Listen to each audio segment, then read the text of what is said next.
গত ক্লাসে আমরা শিখেছিলাম অ্যাসেট এবং লায়াবিলিটিজ এর নিয়ে আমাদের যে অ্যাকাউন্টিং এর একটা ইকুয়েশন আছে সেটার এক্সটেন্ডেড ফর্মটা দেখেছিলাম আমরা যেখানে বলেছিলাম ওনার্স ইকুইটিটাকে যদি আমরা একটু ভেঙে লিখতে চাই তাহলে আমরা সেখানে কি কি পাই। সেখানে আমরা পাই ওনার্স এর ক্যাপিটাল। ওনার্স যদি কিছু টাকা তুলে নিয়ে যায় তাহলে ওনার্স এর ক্যাপিটালটা যেহেতু কমে যায় এই জন্য আমরা ড্রয়িংটাকে বা ওনারের উত্তোলনটাকে বাদ দিয়ে দেখাই। এরপরে যদি কোনো রেভিনিউ হয়, প্রতিষ্ঠানের রেভিনিউ মানে হচ্ছে কোনো আয় যদি হয় তাহলে সেটা আমরা ক্যাপিটালের সাথে যোগ করি, আর যদি কোনো এক্সপেন্স হয় তাহলে সেটা আমরা ক্যাপিটাল থেকে বাদ দেই। তার মানে একটা ওনার্স ইকুইটি ভাঙলে আমরা যে সূত্রটা পাই তা হচ্ছে ওনার্স ইকুইটি মাইনাস ওনার্স এর ড্রয়িং প্লাস ওনার্স এর রেভিনিউ মাইনাস ওনার্স এর এক্সপেন্স। এখানে অনেক ধরনের এক্সপেন্স আসতে পারে, অনেক ধরনের রেভিনিউ আসতে পারে, আর ড্রয়িংটাও বিভিন্ন কারণে বিভিন্ন সময় হতে পারে। তাহলে ওনার্স যদি কোনো বাড়তি ক্যাপিটাল নিয়ে আসে বছরের মাঝামাঝি তাহলে কি হবে, ক্যাপিটালটা বেড়ে যাবে। তার মানে ওনার্স এর অতিরিক্ত যে মূলধনটা নিয়ে আসবে সেটা ইকুইটির সাথে যোগ হবে। এই ছিল আমাদের এক্সটেন্ডেড যে ইকুয়েশনটা। এরপরে আমরা শিখেছিলাম লায়াবিলিটি সম্পর্কে আমরা দেখেছিলাম। এরপরে আমরা জেনেছিলাম লায়াবিলিটি দুই ধরনের, একটা হচ্ছে লং টার্ম লায়াবিলিটি আর একটা হচ্ছে short term liability. Long term liability গুলোর মধ্যে ছিল লোন বা বন্ড, যেগুলো আমরা একটু বেশি সময় ধরে ব্যবহার করার সুবিধাটা পাই, যে লায়াবিলিটি গুলো আমরা একটু দেরিতে পরিশোধ করি আর কি, সেগুলোকে আমরা বলছি লং টার্ম লায়াবিলিটি। এছাড়া আমাদের শর্ট টার্ম যে লায়াবিলিটি গুলো সেগুলো আমরা এক বছরের মধ্যে সাধারণত পে করে দিয়ে থাকি, মানে এক বছরের মধ্যে আমাদেরকে পরিশোধ করতে হয়। এই ধরনের দায়গুলোকে বা লায়াবিলিটিস গুলোকে আমরা বলছি শর্ট টার্ম লায়াবিলিটি। যেমন অ্যাকাউন্টস পেয়েবল একটা আমাদের শর্ট টার্ম লায়াবিলিটি। এছাড়া আমাদেরকে যদি কোনো স্যালারিজ দিতে হয় বা কোনো রেন্ট যদি আমাদের পেয়েবল থাকে সেগুলো আমাদের কি হবে, শর্ট টার্ম লায়াবিলিটি বা স্বল্প মেয়াদী দায় হবে।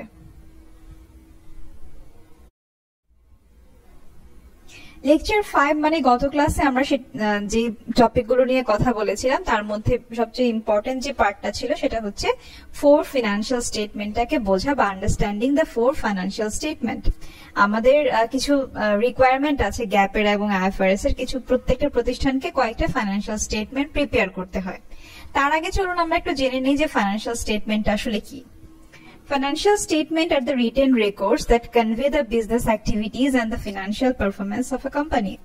তার মানে হচ্ছে ফাইন্যান্সিয়াল স্টেটমেন্টটা একটা রিটেন রেকর্ড বা একটা লিখিত একটা দলিল বা লিখিত একটা রিপোর্ট বলতে পারি, যেটা কিনা বিজনেসের বিভিন্ন যে কাজগুলো, বিজনেসের বিভিন্ন অ্যাক্টিভিটিস গুলো সেগুলোকে কি করে, লিপিবদ্ধ করে, মানে রেকর্ড করে, এবং প্রতিষ্ঠানের যে আর্থিক অবস্থার যে পারফরমেন্সটা, মানে ফাইন্যান্সিয়াল যে পারফরমেন্সটা সেটা শো করে হচ্ছে ফাইন্যান্সিয়াল স্টেটমেন্ট। সহজ ভাষায়, একদম সহজ কথা, এটা হচ্ছে একটা রিপোর্ট। আমাদের প্রতি মাসে বা প্রতি বছরে একটা প্রতিষ্ঠানের আর্থিক অবস্থার বিবরণী তৈরি করতে হয়, সেগুলোকে আমরা সাধারণত ফাইন্যান্সিয়াল স্টেটমেন্ট বলে থাকি। বিভিন্ন ধরনের ফাইন্যান্সিয়াল স্টেটমেন্ট আছে। এর মধ্যে সবচেয়ে কমন যে ফাইন্যান্সিয়াল স্টেটমেন্ট গুলো যেগুলো গ্যাপ আর আইএফআরএস রিকোয়ার করে থাকে সেগুলো একটু দেখবো এখন। গ্যাপ সাধারণত 4টা ফাইন্যান্সিয়াল স্টেটমেন্ট প্রিপেয়ার করতে বলে প্রত্যেকটা প্রতিষ্ঠানকে। তার মধ্যে নাম্বার 1 হচ্ছে ইনকাম স্টেটমেন্ট, নাম্বার 2 হচ্ছে ক্যাশ ফ্লো স্টেটমেন্ট, নাম্বার 3 হচ্ছে ওনার্স ইকুইটি স্টেটমেন্ট এবং নাম্বার 4 হচ্ছে ব্যালেন্স শিট। ইনকাম স্টেটমেন্টে সাধারণত আমাদের আয় এবং ব্যয়গুলোর কথা আমরা এখানে লিখে থাকি। আমাদের বিভিন্ন প্রতিষ্ঠানে বিভিন্ন ধরনের আয় হয়ে থাকে, ব্যয় হয়ে থাকে, সেগুলো আমরা ইনকাম স্টেটমেন্টে লিপিবদ্ধ করি। আর ক্যাশ ফ্লো স্টেটমেন্টে আমরা প্রতিষ্ঠানের নগদ যে প্রবাহ, নগদ টাকা আদান প্রদানের যে প্রবাহটা, সেটাকে আমরা ক্যাশ ফ্লো স্টেটমেন্টে লিপিবদ্ধ করে থাকি। আর স্বাভাবিকভাবে ওনার্স ইকুইটি স্টেটমেন্টে আমরা ওনার মানে মালিকের যে সত্ত্ব, মালিকানা সত্ত্ব, সে কত টাকা মূলধন নিয়ে আসলো, সেখান থেকে কত টাকা তুলে নিয়ে গেল, রেভিনিউ কত পেলো, ডিভিডেন্ড কত পেলো, এই সব কিছু আমরা ওনার্স ইকুইটি স্টেটমেন্টটাতে লিপিবদ্ধ করে থাকি। আর ব্যালেন্স শিটটা আমাদের প্রতিষ্ঠানের আর্থিক অবস্থার মূল চিত্রটা তুলে ধরে, যেখানে আমরা সম্পদ এবং দায়গুলোকে রেকর্ড করি। এছাড়াও আইএফআরএস এর কিছু রিকোয়ারমেন্ট আছে, যেখানে 4টা স্টেটমেন্টের কথা বলা আছে, যেগুলো অনেকটাই গ্যাপের মতো, একটু চেঞ্জ আছে। প্রথম দুটোতে কোনো চেঞ্জ নেই। ওনার্স ইকুইটি স্টেটমেন্টটাকে নামটা একটু বদলে দিয়েছে আইএফআরএস, সেটা এখন বলে হচ্ছে statement of changes in equity. আর ব্যালেন্স শিটটার নাম এখন আমরা বলি সেটা হচ্ছে স্টেটমেন্ট অফ ফাইন্যান্সিয়াল পজিশন। এছাড়াও আইএফআরএস প্রত্যেকটা প্রতিষ্ঠানকে বলে যে কিছু নোটস এবং ডিসক্লোজার দেওয়ার জন্য, যেই অ্যাকাউন্টিং বা ইনফরমেশন গুলো সম্পর্কে এখনো পুরোপুরি কোনো হয়নি, নিষ্পত্তি হয়নি, এ ধরনের কোনো যদি কেস থেকে থাকে, কোনো দায় যদি এই ধরনের থেকে থাকে বা কোনো ঘটনা যদি হয়ে থাকে যেগুলো এখন নিষ্পত্তি হয়নি, যেগুলোর সিদ্ধান্ত এখনো বাকি আছে, সেই ধরনের সিদ্ধান্তের জন্য আইএফআরএস বলে যে নোটস দিতে বা ডিসক্লোজার দিয়ে দিতে। এখন আমরা একটা প্রতিষ্ঠানের ইনকাম স্টেটমেন্টের একটা উদাহরণ দেখব। একটা ইনকাম স্টেটমেন্টের উদাহরণটা যদি আমরা দেখি, এটা একটা জেনারেল ফরম্যাট, যে ফরম্যাটে প্রতিষ্ঠানের নাম থাকবে প্রথমেই, তারপর হচ্ছে ইনকাম স্টেটমেন্ট কথাটা লেখা থাকবে, এরপর একটা ছোট্ট করে একটা ডেট দিতে হয়।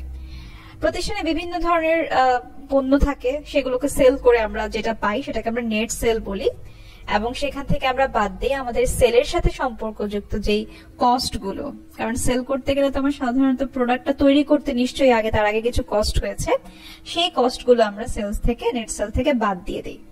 এরপরে আমরা যেটা পাই সেটা হচ্ছে গ্রস প্রফিট বা আমাদের একটা গ্রস একটা লাভ, সেটা থেকে আমরা বাদ দিই সেলিং এবং অপারেটিং এক্সপেন্স গুলো। সেলিং এবং অপারেটিং এক্সপেন্স মানে হচ্ছে বিক্রি করতে গিয়ে যে ধরনের খরচগুলো হয়ে থাকে সেগুলোকে আমরা বলছি সেলিং এন্ড অপারেটিং এক্সপেন্স। এছাড়া আমাদের জেনারেল এন্ড অ্যাডমিনিস্ট্রেটিভ এক্সপেন্স বাদ দিতে হয়। এগুলো হচ্ছে আমাদের প্রতিষ্ঠানের প্রাতিষ্ঠানিক কিছু খরচ, যেগুলো সাধারণত সেলের সাথে সম্পর্কযুক্ত নেই, মানে বিক্রয়ের সাথে যেগুলো সম্পর্ক নেই, কিন্তু যেগুলো প্রতিষ্ঠানে হয়ে থাকে সচরাচর। যেমন আজকে যেমন আমার একজন ম্যানেজার আছেন বা আমার প্রতিষ্ঠানের গুদামের ভাড়া দিতে হয়, তো সেই ম্যানেজারের সাথে আসলে সেলের কোনো সম্পর্ক নয়। আমার যদি বিক্রি কমও হয় বা বেশি হয়, তাকে আমাকে বেতন দিতে হয়, বা আমি যে গুদামটাতে আমার পণ্যটাকে স্টোর করি সেখানকার ভাড়া আমার প্রতি মাসে দিতে হয়। এই ধরনের প্রাতিষ্ঠানিক যে খরচগুলো, যেগুলো আসলে সেলস বাড়া বা কমার সাথে কোনো সম্পর্ক নয়, সেগুলোকে আমরা বলছি জেনারেল এন্ড অ্যাডমিনিস্ট্রেটিভ এক্সপেন্স। এগুলোকে বাদ দেওয়ার পর আমরা যেটা পাই সেটা হচ্ছে অপারেটিং এক্সপেন্স।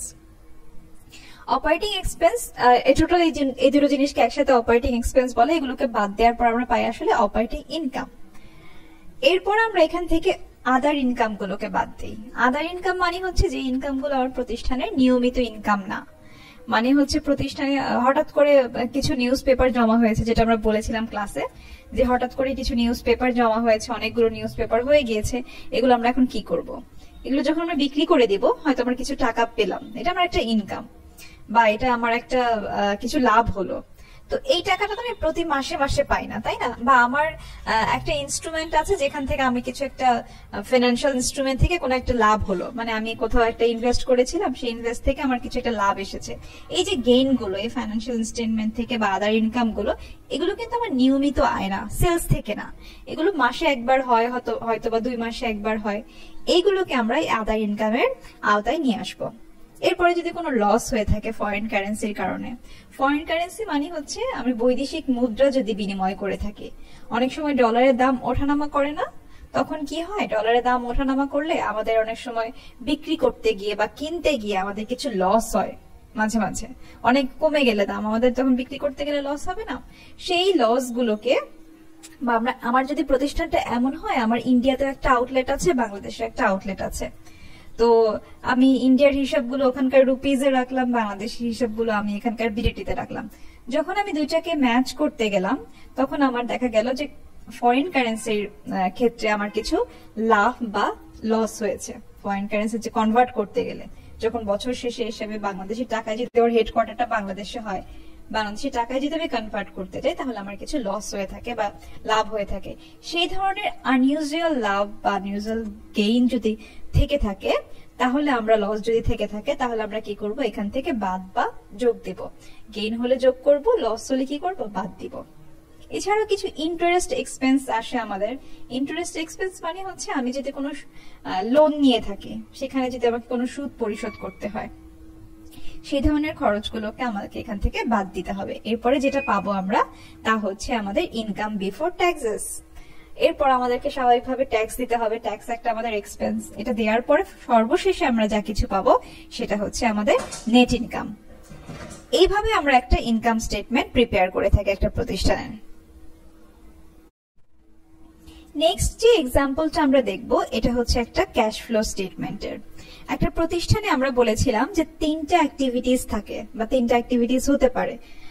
মেজর তিনটা অ্যাক্টিভিটিস কি কি? একটা হচ্ছে অপারেটিং অ্যাক্টিভিটিস, একটা হচ্ছে ইনভেস্টিং অ্যাক্টিভিটিস, একটা হচ্ছে ফাইন্যান্সিং অ্যাক্টিভিটিস।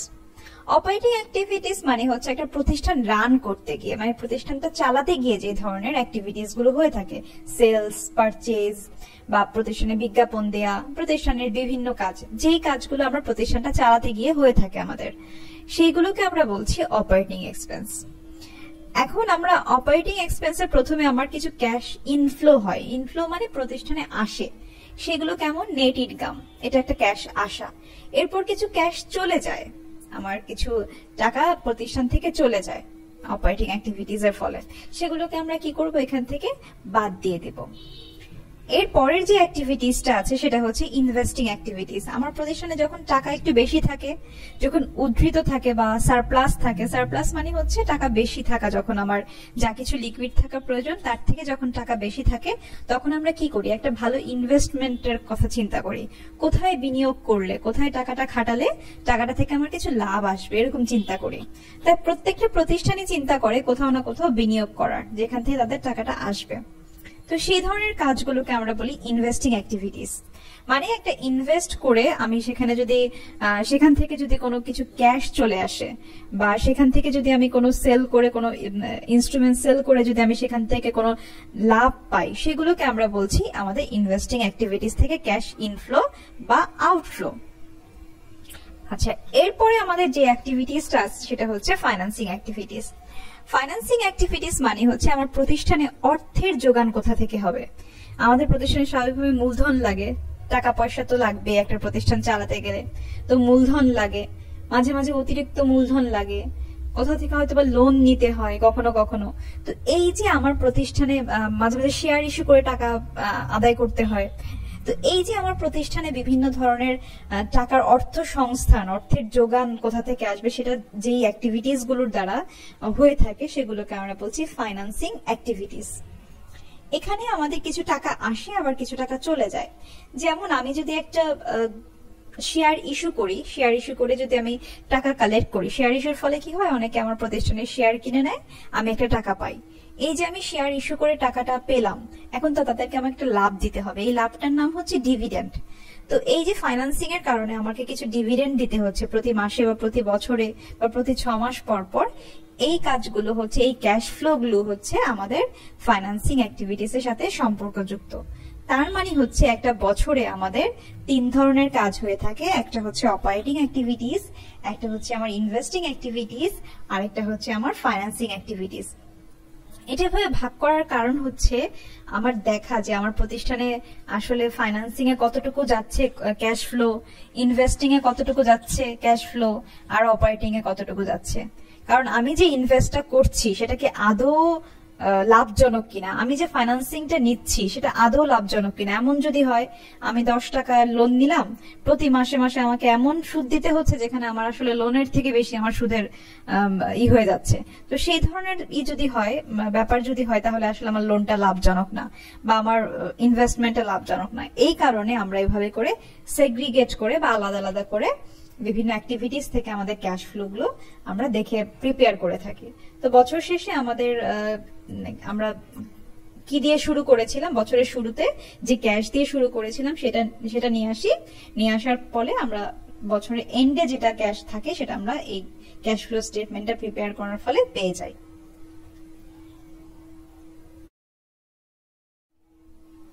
এরপরে যে স্টেটমেন্ট আমরা দেখেছিলাম সেটা হচ্ছে একটা ওনার security statement.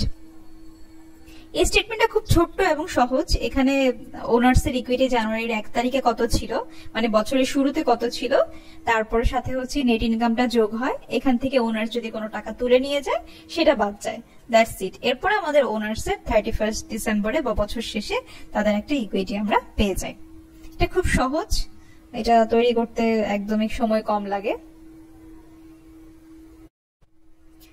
Last but not list, সবচেয়ে ইম্পর্টেন্ট যে স্টেটমেন্টটা সেটা হচ্ছে ফাইন্যান্সিয়াল পজিশন বা প্রতিষ্ঠানের আর্থিক অবস্থার বিবরণী, যেটাকে আমরা ব্যালেন্স শিটও বলে থাকি গ্যাপের ভাষায়। এখানে আমরা আমাদের অ্যাসেট, লায়াবিলিটিস এবং ওনার সিকিউরিটি গুলোকে তুলে ধরি। তো এখানে অ্যাসেট গুলোকে আমরা আসলে তারল্যের ভিত্তিতে সাজাই। আমি গত ক্লাসে বলেছিলাম তারল্য মানে হচ্ছে লিকুইডিটি, মানে হচ্ছে সবচেয়ে তরল সম্পদগুলো যেগুলোকে আমরা খুব তাড়াতাড়ি ক্যাশে কনভার্ট করতে পারি, সেই ধরনের কারেন্ট অ্যাসেট গুলোকে দিয়ে আমরা শুরু করি, যেমন ক্যাশ, ইনভেন্টরি, অ্যাকাউন্টস রিসিভেবল, এই অ্যাসেট গুলোকে দিয়ে আমরা শুরু করি। এরপর ধীরে ধীরে আমরা স্থায়ী বা ফিক্সড অ্যাসেটের দিকে যাই।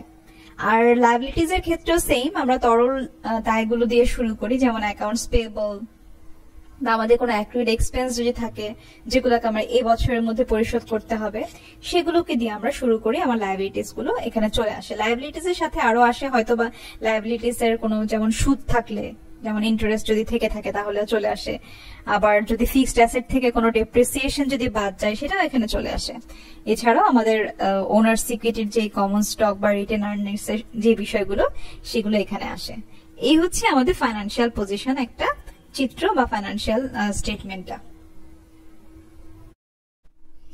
সবশেষে যে রিকোয়ারমেন্টটা আইএফআরএস চায় সেটা হচ্ছে ফাইন্যান্সিয়াল স্টেটমেন্টের জন্য একটা নোটস বা ডিসক্লোজার। যদি কোনো, আগেই বলেছি, যদি কোনো কেস যেটা এখনো পেন্ডিং আছে, যেটার এখনো কোনো রেজাল্ট হয়নি, যেমন আজকে হয়তো বা আমার অনেকগুলো ডেলিভারি ট্রাক আছে, একটা ট্রাক কোথাও অ্যাক্সিডেন্ট করেছে, অ্যাক্সিডেন্ট করার ফলে ট্রাকটাকে পুলিশ হয়তো আটকে রেখেছে। তো আটকে রাখার ফলে আমি আসলে জানি না যে আমাকে কত টাকা ক্ষতিপূরণ দিতে হবে। আমার ট্রাকটা যেহেতু অ্যাক্সিডেন্ট করেছে, হয়তো আমি অন্য কাউকে ধাক্কা দিয়েছি বা এরকম কিছু হয়েছে, তো আমি এই ক্ষতিপূরণটার পরিমাণ এখনো জানি না।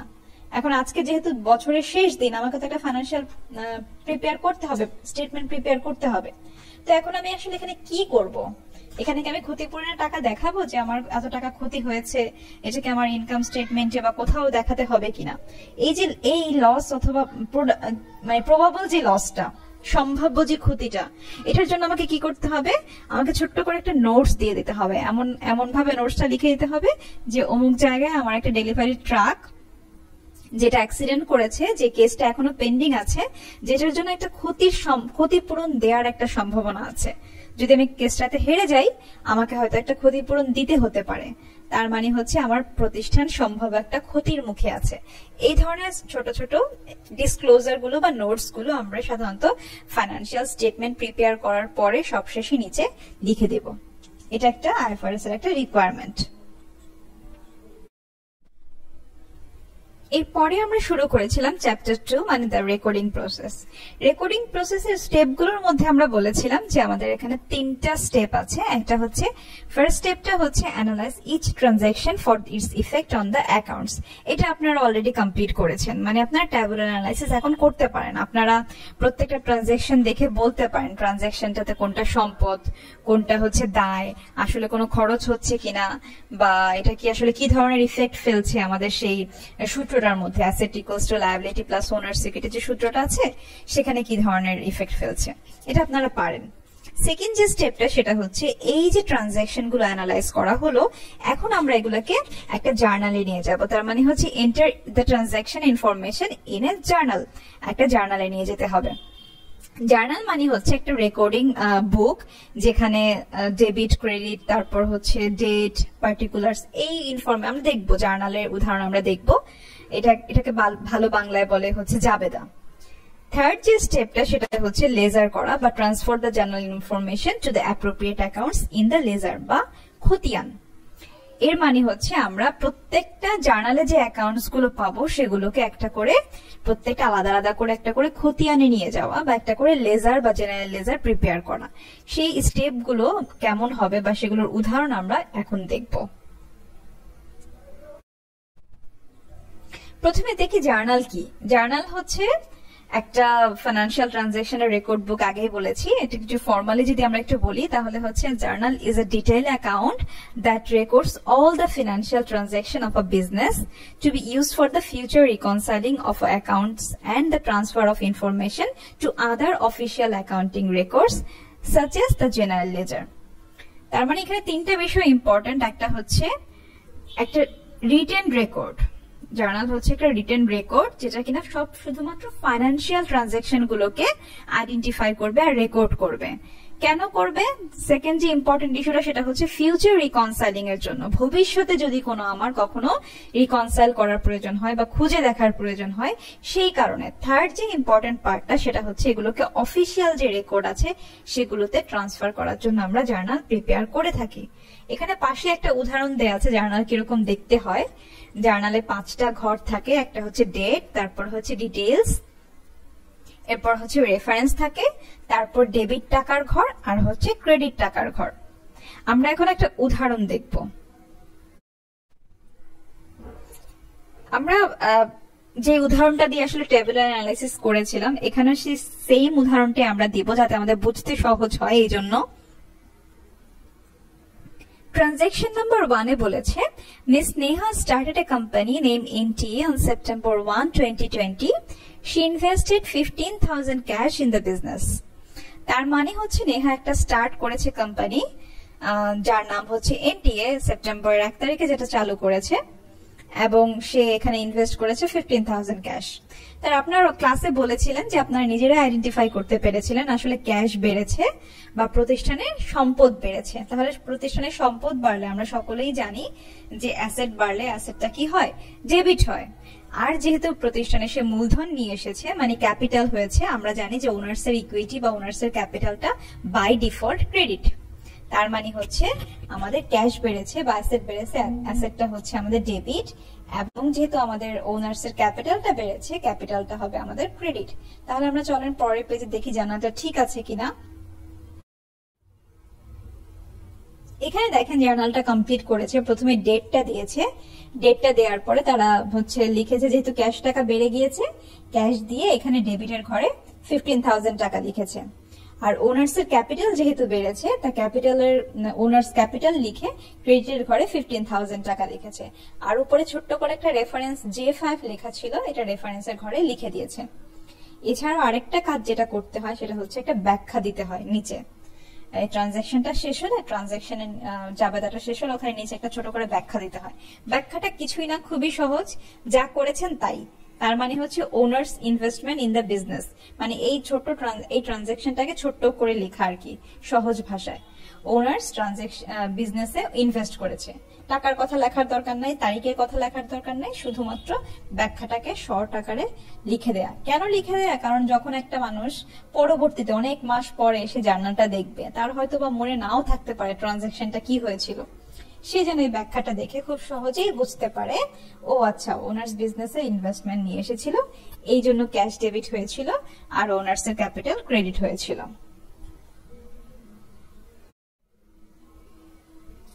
সেকেন্ড যে ট্রানজাকশনটা আমরা দেখেছিলাম সেটা হচ্ছে NTA purchased computer equipment for 7,000 cash on September 5, 2020. তার মানে হচ্ছে কোম্পানিটা একটা কম্পিউটার ইকুইপমেন্ট পারচেজ করেছে 7,000 টাকা ক্যাশে। খুবই ইম্পর্টেন্ট কথা, ক্যাশ শব্দটা, ক্যাশে কিনেছে। কয় তারিখে কিনেছে? সেপ্টেম্বরের 5 তারিখে কিনেছে। তার মানে হচ্ছে আপনারা বলেছিলেন যে যেহেতু কম্পিউটার ইকুইপমেন্ট কিনেছে তার মানে অ্যাসেট বেড়েছে। ইকুইপমেন্ট একটা অ্যাসেট, অ্যাসেট বাড়লে আমরা জানি অ্যাসেট ডেবিট হয়। আর যেহেতু সে ক্যাশ টাকা দিয়ে কিনেছে, ক্যাশ টাকা দিয়ে কিনলে কি হয়? ক্যাশ টাকা কমে যায় স্বাভাবিকভাবে। আমি এটা ক্যাশ টাকা দিয়ে কিনেছি, ক্যাশ টাকা কমে গেছে আমার বিজনেসের।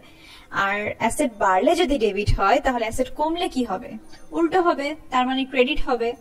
তাহলে এখানে প্রতিষ্ঠানের কম্পিউটার ইকুইপমেন্টের ডেবিট 7,000 টাকা, ক্যাশ ক্রেডিট 7,000 টাকা। আপনাদের মনে হয়তো প্রশ্ন থাকতে পারে ক্যাশ কেন ক্রেডিট হয়? ক্যাশ তো একটা সম্পদ। তো যেটা বললাম, ক্যাশ সম্পদ ঠিক আছে, কিন্তু সম্পদ যখন বাড়ে তখন যদি ডেবিট হয়, কমে গেলে ঠিক তার উল্টোটা হবে। তাহলে চলুন পরের পেজে দেখে আসি আমাদের ট্রানজাকশনটা ঠিক আছে কিনা। হ্যাঁ, 5 তারিখে দেখা যাচ্ছে যে ইকুইপমেন্ট ডেবিট, এখানে 7,000 টাকা ডেবিটের ঘরে, আর ক্যাশ ক্রেডিট 7,000 টাকা ক্রেডিটের ঘরে। এখানে নিচে ছোট্ট করে একটা এক্সাম্পল এক্সপ্লেনেশন দেওয়া হয়েছে যে purchase of computer equipment for cash, ক্যাশে কম্পিউটার ইকুইপমেন্টটা কিনেছে। এটা আমি দেখিয়েছিলাম ক্লাসে, যাদের আসলে বুঝতে সমস্যা হয়েছিল যে ক্যাশটা কেন ক্রেডিট হলো তাদের জন্য আমি ঠিক আগের ক্লাসটার একটু উদাহরণটা টেনে নিয়ে এসেছিলাম। এখানে বলেছিলাম যে কম্পিউটার ইকুইপমেন্ট যখন পারচেজ করে তখন আসলে ইকুইপমেন্টের জায়গায় অ্যাসেটটা বেড়েছিল ইফেক্টটা দেখানোর জন্য যে আমাদের ইকুয়েশনটাতে কিভাবে ইফেক্ট পড়ে। ইকুইপমেন্টটা বেড়েছিল, আবার ক্যাশটা কমে গিয়েছিল, মানে মাইনাস হয়েছিল। একবার অ্যাসেট প্লাস হয়েছে, আরেকবার অ্যাসেট কি হয়েছিল, মাইনাস হয়েছিল। এই জন্য আমরা কি করেছিলাম, ইকুইপমেন্টটাকে যেহেতু অ্যাসেট প্লাস করেছিলাম তাই ডেবিট দিয়েছি, আর যেহেতু ক্যাশটাকে মাইনাস করেছিলাম তাই ক্যাশটাকে ক্রেডিট দিয়েছিলাম। এটা জাস্ট হচ্ছে একটু বোঝানোর জন্য ক্লাসে দেখিয়েছিলাম, নাথিং এলস। এই